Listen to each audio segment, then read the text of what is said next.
Hello friends, આજે અમે મોટેરાની અંદર એક આવેલી સ્પર્શ ડિવાઇન સોસાયટીની અંદર લીમડાનું વૃક્ષારોપણ કરેલું. 2 લીમડા વાયેલા છે. તેની અંદર રાહુલભાઈએ અમને કોન્ટેક્ટ કરેલો અને અમે ત્યાં આગળ વૃક્ષારોપણ કરેલું છે. આ ચોમાસામાં કરેલું હતું. તો તમારે પણ આવા લીમડા તમારી આજુબાજુ સોસાયટીમાં ગમે ત્યાં તમારા વાવવા હોય મને આ નંબર ઉપર કોન્ટેક્ટ કરો ડાયરેક્ટ, તો હું તમને લીમડા વાવવામાં મદદરૂપ કરું. આ ચોમાસાની અંદર એકાદ લીમડો આપણે પણ વાવીએ અને ગ્રીનરી ફસલાવા થોડો ઘણો ફાળો આપીએ. ગો ગ્રીન અંદર.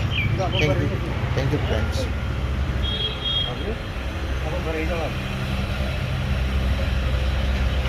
માફી લાયક હતા